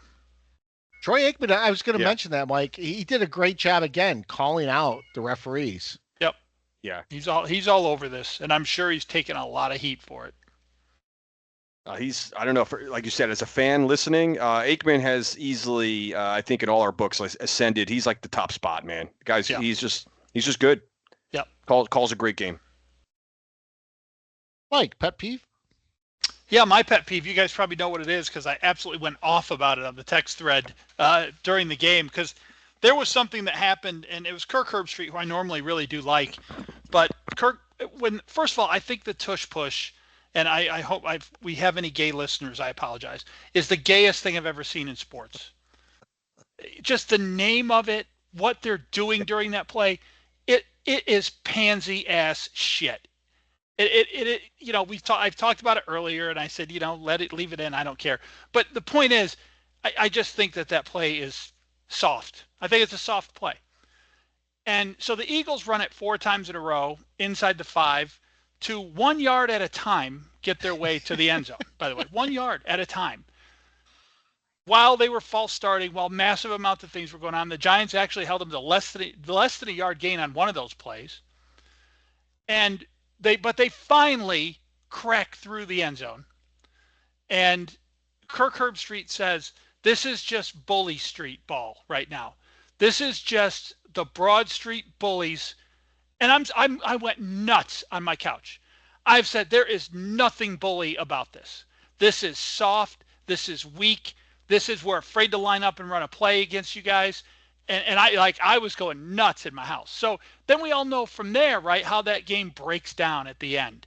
And how at the end of the game, we're just Cam Scatabo punching this team in the mouth. And they want nothing. They want to get off of that field. They want to go home. Not a fucking word from Herbstreit on who's the bully now. Nothing. Nothing. Because if you watch the fourth quarter of that game, the Giants were absolutely bullying that team around the field in all phases. But no, the tush push is the bully ball. Get out of here with that. And when they ran them 4 times in a row, like it instantly came to my head. Someone on here mentioned it earlier. They just killed themselves. They just killed that play because that 4 times in a row is going to cause an uproar. And it's going to surface this thing, and it's Scott mentioned it earlier. There's going to be a groundswell that starts, and it started here tonight because they chose to do that. And I love that it was against the Giants, and I love it was in a game that we beat them. And that team can suck a bag of dicks, man. I hate that team. Micah Parsons was all over it during the game. He was tweeting, "I'm not watching football. I don't know what I'm watching." Yeah, when that was going on. Yeah. Novak. Oh, go ahead, Cardone. No, I was gonna say, I'm just laughing, Mike, as you say. You're right. I can't stand when like an Al Michaels is calling it the tush push. I can't stand the name of that play. I just can't. It's awful. Yeah. It does, man. It is nails on a blackboard, dude. Yeah, it really is. And just to kind of put a bow on it, just to be clear, if we do have any homosexual listeners, I'm not saying gay as in homosexual. I'm saying gay like you would call your friends gay in 7th grade. It's not manly. I guess it's. All right, that'll be it for me, guys. I'll be camping. I'll see you later. I had a lot of fun doing this over the years with you guys. Novak, pet peeve? Well, mine's kind of falling in line. So, look, we do pet peeves because this is an outlet for us to really just go after things that bother us about the NFL in particular. And I've done a lot of pet peeves, as we all have over the years, and this one to me, I think it's not rock bottom. I don't know if it is, it's the summit, whatever it is. I think this is the thing that has bothered me the most about the NFL in all of my time. I think this is it. And this is the Arizona Cardinals. You are going to fine Jonathan Gannon for yelling at a player, for dropping the ball as he goes into the end zone. Are you kidding me? This guy is getting fined. Can you imagine Bill Parcells back in the day? Is this not a man's sport? The guy dropped the ball walking into the end zone, and his coach, rightfully so, got in his face. I don't care what he called him, provided it wasn't racial, whatever. I don't care what he said. He was justified in saying it. These guys are making millions of dollars. These teams are making millions of dollars to win games. And they fined him for yelling at a player for doing something completely idiotic. And when I saw this, I was like, you have got to be kidding me. And even my wife, who is like the nicest person on the planet, was like, oh, come on, really? They fined him for yelling at a guy for dropping balls. She watched the play. He was like, he was going to score a touchdown. Why did he drop the ball? The most common sense question, of all. So when I saw that, I was like, and I'm not going to take Cardone's word because he came up with the word. The blankification of the NFL is right there in that the pussification of the NFL. Thank you, Cardone, for creating that word. It's exactly what has happened. We're fining a coach for yelling at a player for doing the dumbest thing I've ever seen. Yeah. You said, can Buddy, you imagine Buddy Bill- Ryan? Buddy Yeah. Ryan should have just been paying out of his on. pocket every Yeah. fucking week. Just a stream Yeah. of money. Imagine like coaches like Mike Ditka, Bill Parcells, Bill Yeah. Cowher, Buddy Tom Ryan, Coughlin, Rex Coughlin Ryan, back anybody. in the yeah. Yeah. You're I 5 can't- minutes late to a meeting. All right, that's $20,000, Yeah. Coughlin. Exactly. I mean, had I coaches- can't even imagine them those coaches that Cardone just mentioned. I cannot imagine what they would do if that happened in a game. But I even think those guys are sitting at home on the couch watching the game and they're going I know. bananas. I bet Rex Probably. Ryan probably fucking flipped the table over in the studio somewhere. I mean, I was getting yelled at like that in high school for basketball. Yeah. Of course. Like, what are we doing? That we're what world are we in that the NFL Well, like, coaches? what can't yell at rule players? did he break? What He policy? didn't do anything wrong. Like Nothing. he's allowed. Like this is my team. I'm allowed. Like if I'm the head coach of this organization, if my owner's okay with it, I could do whatever I want. Can he not? Exactly. Like what? What's the? Like, how does the NFL have like jurisdiction over that? I don't understand. What's the alternative? Listen, I'm really hopeful that next time you go across the line, that you hold on to the ball. That would be wonderful if you did that. Like, what is he supposed to say? But he was I'd be fined by dressing the him down league, too. right? Yes. And like it. How do they determine what amount? How do they determine like what did he cross? don't What know. line did he cross? He didn't cross a line. Like if the owner of the Cardinals is okay with like, no man, I told him to go do like like hey, I'll pay the fine or whatever. Like, but how does this fine get levied down from like the league? Like it's none of your business, NFL, how I talk to my players. Why can't it be like that? What are we doing with this fucking league? So over it. I'll give an anecdote from my high school baseball days. We were playing Vestal, Mike, in baseball, and I was up to bat, and they had the coaches had said during the inning, they said, all right, swing at the first pitch. This guy's piping it down the middle. And I got in there, and our head coach was our third base coach too. You know, he would coach third base. And I'm up there. It's a tie game. We got runners on first and second, and the guy pipes one right down the middle. And I look at it. I just wasn't ready to swing, and all of a sudden I hear cost, and the coach had a chin like Cowher. He calls me over to the third base line. He's chewing me out like, "What the hell are you doing? I told you, swing at the first pitch."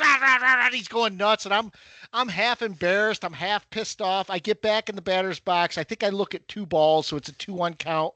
The next pitch comes, and I hit the ball over the fence for a home run. One of the few home runs I hit as a high schooler. And as I'm coming around third base, he's with his hand out there. He's like, that's the way to do it, boss. You know, like that's the way coaches coach. They yelled at you. I can't remember the number of times a coach would grab my face mask, and I only played peewee football. You know, it's like. Yeah.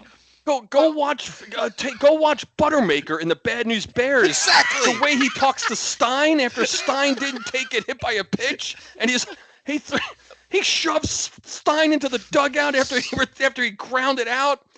He was ready to pull Kelly Leak out of the game when Leak was intentionally looking at strikes, and then he grabs him by the arm and he's like, "Just let me hit, coach." And then he hit one out to win the game. And then Leak's coming around, he's rounding third, and Buttermaker's got his hands out trying to congratulate him. And Leak's like, "Fuck off, dude!" Like, he didn't shake his hand. Sounds like your coach, Scott. Like, Well, Buttermaker. yeah, Cosmo. I'll tell a quick one. Like when I was in high school, JV, every now and then a JV player would be brought up to varsity. It didn't happen often. I was a sophomore. I got brought up only because I was fast. No other reason. I stunk otherwise. So I got brought up. I pinch ran. So I get on first base and I take my lead and I'm looking around. I'm like, I'm in a varsity fucking game. I'm the best. Next thing I know, I feel the arm on the side. I got picked off. I wasn't even paying attention. Cardone might remember this guy, Al Coistra. Remember this guy? I don't know if you remember. What's the last name? He was Coistra. I don't think so. I walk off the thing. I'm dejected as can be. And he goes, I hope you fucking enjoyed playing varsity because you're never going to see this fucking field again, you piece of shit. Yeah. And I was like 15 years old. Yeah. Yeah. Yeah. This is great, Novak. I got a Middletown South one too. Like I didn't play football until like my junior year. So like I wasn't like huge high school. We had no cut policy. It was like 100 guys. So like you had to beat out like 30 guys to get on the field. And I remember in practice one day, I was playing wide receiver, and I do like a slant, like I do like a 15-yard down and in.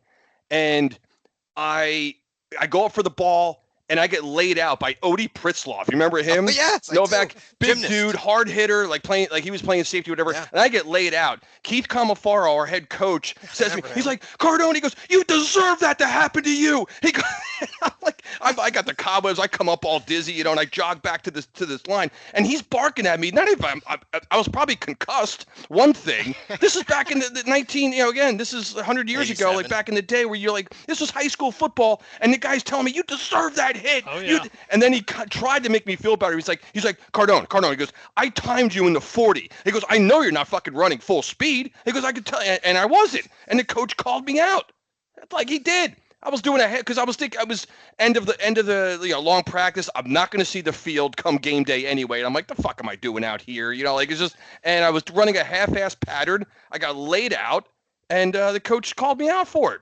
He's like, you deserve that hit. They didn't bring the smelling salts out for you? Nothing. Odie was a big dude, so He was, probably- man. Yeah. Hard hitter. Yeah, I got laid out, but anyway, Cardone- those are the great old days. So mine's a random pet peeve.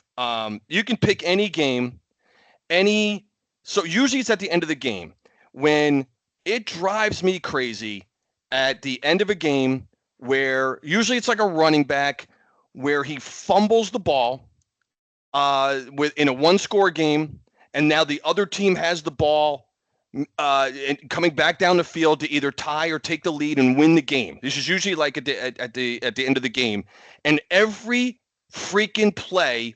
After the guy fumbles, he's feeling bad about it. He's sitting on the bench. Now what happens is, as the other team now is marching down 90 yards for the game-winning touchdown, every first down, every completed pass, we got to get a fucking camera shot of the guy who just fumbled on the sideline with the towel over his head usually or something, or he's marching up and down the sideline. Usually he's just sitting there, right? Just praying that the team doesn't score. Why? Why do we have to get the camera shot of the guy? You guys know what I'm talking about. Every time, watch for it the next time. The next time a guy has a key fumble, and like I said, it's usually it could be a receiver, but usually it's a fumble. It's the running back who just inadvertently fumbles the ball. And you watch the next time as the team's marching back down the field, we have to get an isolation camera of this guy. You guys know how I feel about the ISO cams. I hate everything. I love to hate the stuff I love. There's like 94% of the stuff that goes on in a game that I despise. That one drives me crazy. I can't even give you an example of which one it was. I saw it the other day, and I'm like, there it is. Like pick any game. Like pick any game because it's going to happen again this Sunday or Saturday during college football. It doesn't matter what the situation is. It drives me nuts, guys. That's a pet peeve of mine when we have to get the camera shot of the guy after he fumbled and the other team comes down. And then if the team doesn't score and then they still and the team wins the game, you'll have the jack-off announcer like, oh, no one's more relieved than Johnson Rod right there for that. Like his team. Yes, we know. Yeah, nobody's more relieved than Johnson Rod, who he's the guy who caught. It drives me nuts. All of it drives me nuts, guys. So cliche, and that's spot on. Like you don't even need an example. We all know exactly what you're talking about. It happens all the You've time. seen it a million times. And kind of to tie it back to Novak's is if a coach can get fined for, I guess he sort of was fined for humiliating the player, right? I guess that's what he was. So shouldn't the network be fined for the camera on the guy who just fumbled? They're kind of doing the same thing. Mocking him. Yeah. Yeah. I love too, like if that happens, Cardone, and there's a field goal at the end of the game and the field goal kicker misses it, sure enough, the camera pants to the guy who made the fumble, like with his fist up in the air, Always. like woohoo! Or a lot of times, Scott, he's not even celebrating because he feels like he's still, he still gave everyone anxiety, on his teammates and coaches. So a lot of times it's his teammates that are coming over and like patting the guy and shaking him like, we won, it's okay. And the guy's still kind of pissed off. He still has the puss on his face. Here's a great sort of memory / trivia question for you. I remember in my head the first time I noticed that. It was in a very high-profile game. I don't know if you guys remember which one it was. It was Ernest Biner when he fumbled going in to win the game for Cleveland. Denver that and Cleveland. Camera was on him every time it wasn't on John Elway for the rest of that drive. They showed him sitting there with his head in his hands. Yeah. like 7 times during the drive. The drive. Yep. Yep. Brutal. So we have totally remember that. Ton of questions tonight. Coons actually reset a question because of our technical difficulties, but I liked his other 2 questions, so we're going to do all of Coons' question this week. So his first one was, if we could have any defensive coordinator of all time, who would it be and why? And for me, the Giants had that guy as a defensive coordinator. We know what he's like as a college head coach, which is not so great right now, but Bill Belichick. And I would take him because he schemed against some of the best offenses and players I had seen in the 80s. Yeah, I mean, just you look at the things that he schemed against the 90 Buffalo Bills, against the Rams, the greatest show on turf when he won his first one with New England. The guy's remarkable. And if you add the Super Bowls he won as a coordinator to the ones he's, the 7 or whatever it is he's won as a coach, I mean, I don't think there's another defensive coordinator of all time that I could even think of that would even be close. Yeah, Belichick immediately came to my mind, most notably for the 90 for the Super Bowl, for the game against the Bills. And then if I had to go current day, I tell you, I love Spags. I mean, we had Spags, in our Super Bowl 42, and he's still doing a fantastic job for the Chiefs. Yes. I would take Spags. You guys aren't going to like this answer from me, but I would take Buddy Ryan. Only because he brought a little bit of anger and fight that, I wish the Jets had. His the 46 defense of the Bears in 85. No, Novak, he was in my head. No, Buddy Ryan was in my head. I despised Buddy Ryan as the head coach of the Eagles, but I respected him as a defensive coordinator. Oh, hell yeah. Oh, absolutely. Yeah. The league could use more of that sort of mentality, especially when it comes to defensive coordinators. Yeah. Enough of these cheerleaders like Robert Saleh. I would go back to those days. Oh, he's putting bounties on kickers and stuff back in the day. Yeah, it was awesome. Come on, bring it back. Amazing. Let's just get back to it. And of course, Novak couldn't say Belichick anyway, so he had to come up with another one. I could not. No. I could not. Not be possible. Buddy Ryan's a great answer. So Coons also asks your top 5 bands and songs of all time. We're constrained on time. He told me already that he was a little bit. he was a little drunk when he asked those questions. We don't have let's just go to the favorite bands. I think I was gonna say your favorite band and favorite song. That's all you need to do. I'll go first just because I knew this question was coming. So I'm gonna say Led Zeppelin is clearly my favorite band of all time. It's not even close. And so because of that, I'll say my favorite song is Ramble On. Good stuff. Does the band and song have to be the same? It doesn't have to be the same band. It can be different, right? No. I mean, I'm an 80s alternative freak, so I like all the. I mean, so going after Novak there, he just named a real man's band. You know what I mean? Hard rock and classic rock. I like kind of like the INXS and the 80s, alternative stuff. So, Michael Hutchence to me is the best looking dude I've ever seen, ever. So INXS, I always love their stuff. And but if I had to listen to one song, probably be like "Message in a Bottle" by the Police. If I had to listen to one song the rest of my life, that's the one. Love everything about that song. Yeah, I could have had a very, very bad joke about Michael Hutchence, but when I think of the 80s, I just think of like Chumbawamba and people like that, So it's like my favorite song is going to Novak's band, and that's "Stairway to Heaven." Which is a Led Zeppelin song. But favorite band, there's a lot out there. I've gone from band to band where I like bands. I like Journey a lot. I like I like Foreigner. I like I hate to say this for the Jersey people. I like Bon Jovi. I like Bon Jovi. Yeah. There's a lot there. I don't know who I could pin down as my favorite band, but if I had to go with one, I might go with an oddball choice and like Motley Crue or something like that. I don't know. No, Toto? It's got to be Toto. They got to be on the list. Toto. Every draft. Every draft, Scott is pulling out the yacht rock. I'm kind of like Scott in that I bounce around, but I always come back to the same 5 bands, and I've recognized this before, so I have them right on the tip of my tongue. I always come back to the Grateful Dead, Pink Floyd, Steely Dan, the Beatles, and Billy Joel. I'm always in a loop where I'm listening. Well, wait a minute. To If you say Billy Joel, I was thinking of like single artists there. Okay, well, I'll take him off then. But so I would right now I would say that and for quite a while actually my favorite band has been the Grateful Dead. But there's a song by Steely Dan called Kid Charlemagne that is probably my favorite song. I love that song. Yeah, great song. Oh, Donald Fagen is still a fucking prick. Yeah. Yes, he is. They're pricks, no doubt.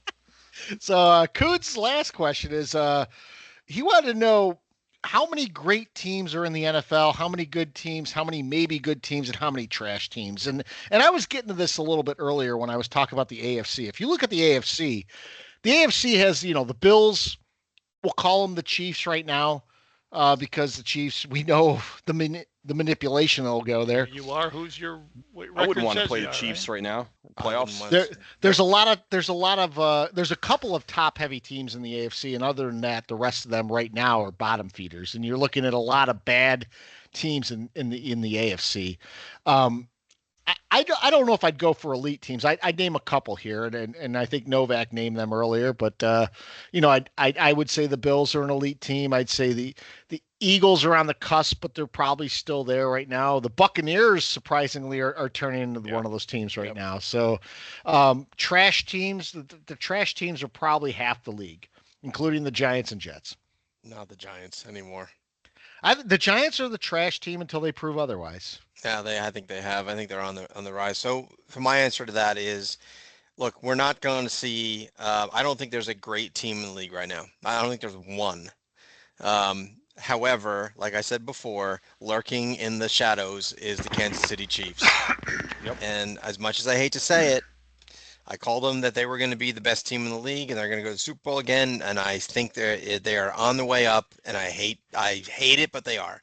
Trash teams, Jets and the Titans are the 2 worst teams in the league. The Browns may be right there too. But yeah, everyone else is middling. This is another bad year in my opinion. Yeah. I don't think there's the great schedule teams this week, Novak? Yeah, it's awful again. I mean, league sucks. Terrible. League guys, sucks. I don't know if you guys have watched any of Tennessee. I watched them a couple of weeks now. They're terrible. And there are people saying, don't sleep on Cam Ward. He's a really good quarterback. No. I watched Cam Ward play quarterback, and I'm thinking to myself, even if your team's this bad, how could you look this bad? He's a bust written all over him. I can't think of another quarterback that came out that looked this bad that was really good. Mm-hmm. Peyton. I don't think Peyton Manning looked that bad. Peyton Manning had bad stats, but he threw a great ball. He did a lot of good things, Yeah. Cam Ward, I don't see anything positive there. I don't see great balls being thrown. I see poor decisions. It's just one of those things where we talked about in the preseason. No one was talking about Cam Ward. There was more attention on Stu Sanders, Yeah. Are they the most invisible franchise in the NFL? Tennessee Titans. I didn't even know they fired their coach until I was prepping for the pod. Yeah, I mean, maybe in all 4 major sports. I mean, I forget they are in existence. Yeah, they're invisible. I haven't heard anything about Cam Ward. I haven't even seen highlights of the Titans. It's almost as if the NFL replay when on Sunday evenings they don't even run their highlights. I'm sure they're playing an AFC South team this weekend. Have we seen that? I got to see their schedule. They are not. You had to say that day. Oh, really? They're not. So, well, I know the Titans are playing New England because that's why I picked New England in the The Colts are playing Los Angeles and Jacksonville. Oh my gosh, it's a week without an AFC. It's a week. Are you kidding me? That's a little depressing. Who's Jacksonville play on? Because Houston plays Seattle. So yeah, there's no AFC South games this week. Jacksonville is against the Rams. Yeah. I don't know. There's more trash than there are good teams. Maybe it's the Chargers. Maybe it's the Chargers. Yeah, I think it's fun though. I think it's fun that right now, it's the Rams. The 2 best teams in the AFC and NFC are the Colts and the Buccaneers. Like, who had that on their bingo card, right? That's pretty cool. Yeah. Throw the Steelers in there too. No undefeated teams. One winless team, right? That's it. That's right. The Yep. Jets. Oh wait. Have the Titans won? Yeah, they the beat Titans the Cardinals in that crazy game. Right. The most Yeah. improbable 1 in win I've 5. ever seen. That's Yeah. right. Tankathon, Jets are number 1. So, my friend Mike has had a couple questions, and this is for the Jets. With the Jets game so close, did you want to see Tyrod in there? And should the Jets trade up, or should the Jets trade their top players to get picks in round 2 through 4 in this upcoming window? I won't go in a great rant here, but yes and yes, I wanted to see Tyrod. He should have played in the second quarter, and I thought for sure he'd come out in the third quarter, and he did not. Yes, they should trade away anyone. Anyone is up for grabs, in my opinion, except for Garrett Wilson, our 2 tackles. Anyone else, take them. You want them? We'll trade them. That's the way I would do it.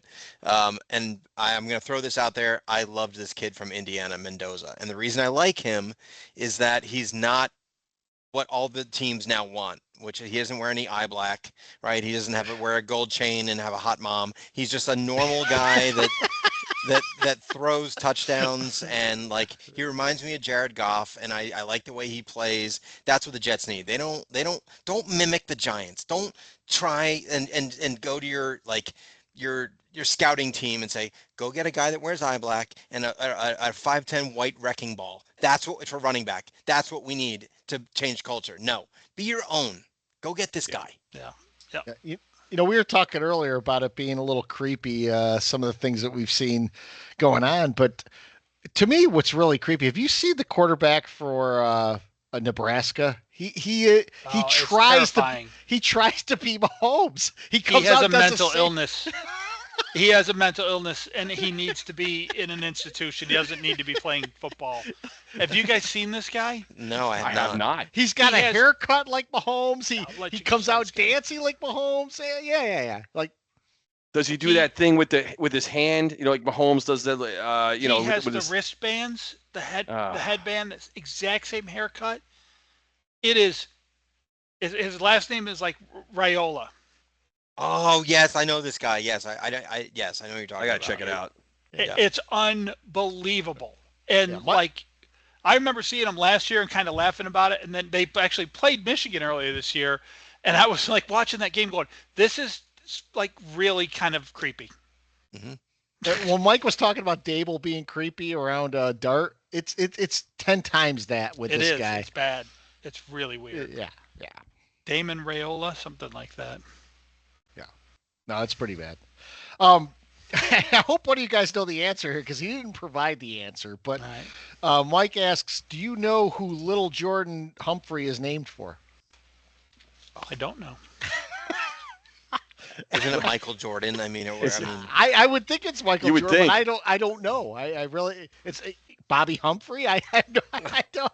It's Lil Jordan. I mean, what? Who else is it going to be? It's a little on the nose, right, Dad? I want my kid to be Jordan.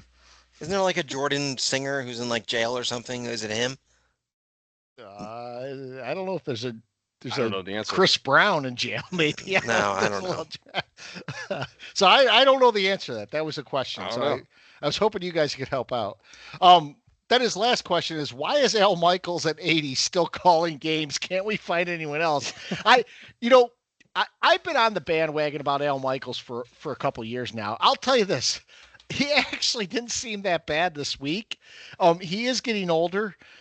There's got to be new blood, but Al Michaels actually he was doing fine in my book, and we're going to get to that in a second about some of the other announcers that we want to hear. But Al Michaels isn't one of my favorite announcers, but he didn't bug me in this game. He was fine. I don't dislike Al Michaels at this point. I have no problem with Al Michaels. I didn't realize he was 80, and if that's the case, he probably should move on. But he seems fine. I got to a me. bigger problem with Collinsworth and So he's the worst. Yeah, I think that's part of the problem is Collinsworth never shuts up. So Michael's kind of almost goes unnoticed a little bit. Yeah, I agree with you. Yeah. Yep. When Al Michaels talks about betting, I don't mind that.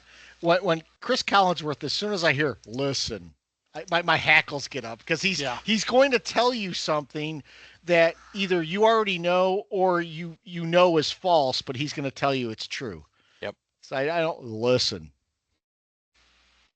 And when Jack Collinsworth starts talking. I'm like, shut the fuck Yeah, up. he deserved that job. Yeah, Jack, he's doing great. Yeah. Get So out of here. Peacock Corner is here. Da-da-da. Novak. Yeah. Why fake a punt to run out the clock? Make it make sense. You already touched upon this, but I touched upon it. Doesn't make any sense. If you're gonna fake a punt, you go for it instead of sitting on the ball and doing the worst end of a half I've ever seen in my life. Peacock, I have no answer. I don't know what they're doing. No one does. Garrett Wilson obviously didn't know. The commentators are mocking them. I'm mocking them. People are mocking them. I don't care. Whatever. I don't know what will happen with Aaron Glenn, but the first thing I thought of when I saw that was Joe Judge and the Giants when they lined up in the victory formation from the inside their own 5. And ran the 2 quarterback sneaks. And ran the 2 quarterback sneaks. That's what I thought. That's what I thought. I'm like, that was about your low. Your low point, I think, was right there. I really do. This might have been ours. Peacock also asks, and we touched upon this earlier, can the Giants make the playoffs? I was talking about this earlier with the AFC. The AFC is very up for grabs. The NFC, guys, look at the standings. If the Giants don't win the NFC East, which is the tough haul, there's a really bad path to make it as a wild card because so many teams are doing well. The entire NFC North is above 500. You know, the NFC South has a few teams there. The NFC West has a few teams there. I don't see how the Giants could possibly get into playoffs unless they somehow get hot, run the table, the Eagles implode, and they win the division. I'm going to give a firm no, because if you look right now, there's 16 teams in the NFC, right? That's obviously. And the Giants are sitting in 15th place out of 16. I'm looking at the standings right here in front of me. So they're 15th out of 16. So they don't have a chance to make the playoffs because there's just too many losses still to be had. They got still games that they have no business winning. There's no chance of making the playoffs this year. None. I agree. I picked the Giants preseason to win 3 games. I might have been 2. I don't remember, but that's what I thought of this team against this schedule. I now think they could win as many as 7 games, based on what I've seen and looking ahead a little bit. But I still don't think that's playoff. Not this year. We'll be around. Yeah, I'm going to disagree. I think the Giants have an actual chance. I really do. This division is nowhere near what we thought. I think the Eagles are on a downward slide. I think the Cowboys are shit. And I think the Commanders, obviously, they lost to the Bears. I think the Giants have a distinct chance. I'm not saying they're going to, but I think they have a chance to actually win the division. I think they have a better chance to win the division than they do be a wild card. Yeah, I agree that's with the only that. path. Yeah, I agree with that. And the talk next to 2 me weeks again are after critical. we beat the Eagles. Yeah, If I was going to say you've the got next to win 2 weeks are critical. We have to beat the Broncos and the Eagles. No, I don't think you do. I think you need to win 1 of 2 of these 2 games. If you win 1 of 2 and then you're 3-5, your schedule opens up a little bit. But I think the big thing is going to be what you do at the trade deadline. You got to surround Dart with someone. You got to give him someone other than Wan'Dale Robinson and a bunch of losers. So I think if they do that, look out. I think the Giants are on the way up. We got little Jordan Humphrey now. Oh, come on. Get out of here with that. I'll say this, though, just about little Jordan real quick. He played well. Another indictment on Dable, if you ask me. This guy's on the practice squad last week when we can't field receivers, and he comes out and he makes contested catches. And not only that, he's blocking downfield. I mean, he had huge blocks on some of the Scatterboo runs. Dable, what is your talent evaluation? Where is it? Yeah. And Jalen Hyatt. Yeah. Jalen Hyatt running around out there for crying out loud. Exactly. Jalen Hyatt had 3 catches. He had 2 drops. And by the way, the pass interference on him in the end zone I thought was bullshit. Complete garbage. Yeah. And I won't complain about that because there were a couple bad calls that didn't go our way, but that was a gimme call. That was a bailout for the Giants that we don't see ever happen. Yeah. A lot of things we never see happen in that game. And guys, another thing we've talked about all year long, that penalty put the ball at the 1-yard line. Yeah. Pass interference in the end zone. Yeah. Peacock also asks, any two announcers to listen to for the Giants and Jets games. This is where I was talking about, we'd get into some of the announcers. If we go back in time, I'd listen to Summerall and Madden. But if we can't, I'm going off the grid here. I'm going to a radio team. I'm going to listen to a Banks and Papa telecast for a Giant game. Absolutely. Yeah. I mean, my favorite announcer of all time is not close is Don Criqui. Don Criqui. And Don Criqui used to do Jet games all the time in the 80s. He was my absolute favorite. I would love for him to come back and do. I think he's still alive. I don't know. Maybe he had he's his dead. distinct voice. Yeah, he did. I loved he was great. Don Criqui. That was my favorite.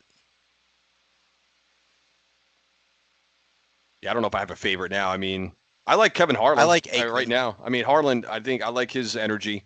I could listen to him. In fact, he called the Giants Chargers game, I believe, a couple weeks ago. Don Criqui is 85 years old, still alive. 85. Bring him Like out. I said, Al Michaels is, yeah. I'm like I said, I'm the loser. Give me Spiro Ditas and Jonathan Vilma. That's what I want. Give it to me. Spiro Bring it on. Ditas and Jonathan Vilma. Brent Uncharacteristic Musburger drop would be by bad. Ingram. Yeah. Well, one of the things we didn't talk about this week is that we are facing Evan Ingram again. He's a Bronco. Yes. He's all over the field too. Dude's a He's matchup good. nightmare for real now. He'll find the end zone. He'll be tiptoeing backwards. Mike, the old we'll lose Evan Ingram in coverage at the 2-yard line. He'll be tiptoeing in backwards. Yep, he'll be a matchup nightmare for us. Well, you see Yeah. the coaches over there slamming their headphone down. How do we cover this guy? You guys got anything else tonight? I got one little comment, and maybe it's more suited for earlier in a podcast some other time, but is anybody just kind of noticing that every game ends with a walk-off field goal now? Is anyone catching that? Yeah. I am. Yeah. I was going to mention it. Yeah. There's a lot of them. Every single game ends with a walk-off field goal now. And I do think there's some of that too. Coaches have finally learned, which I do think is the correct strategy, to take your timeouts closer to the 2-minute warning than, wait until it's 30 seconds left to start taking them. So I think that when you do that and you don't get the stop, then the other team can milk the clock down to 0, kick it, and get out of there. So I do think some of it's to that. You can't help when you see a trend or pattern like this, though, to think there's some orchestration.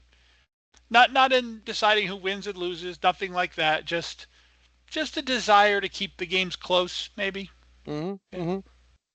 Now, I have one follow-up thing, and I don't want to go too in depth on this, but we were asking your friend Dolph, whose last name was Dolph, so we get that. But we were asking what Dolph is short for. There's two nicknames for Dolph. One is Adolf with a PH, not an F, and the other is Randolph. So there is a Dolph that could be shortened for those two ones. Yeah.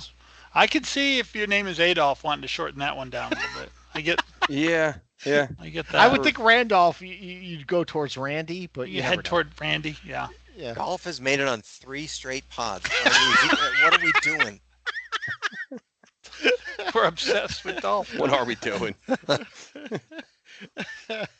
All right, guys. We'll be back next week. Hopefully, we'll be back on our schedule on Monday. We'll see. But barring technical difficulties, we will recap the Giants and the Denver game and the Jets playing the Carolina Panthers. So we thank you for your patronage. This is the 3 Angry Giant Fans and the Jet Fan. Till next week. See you. Adios.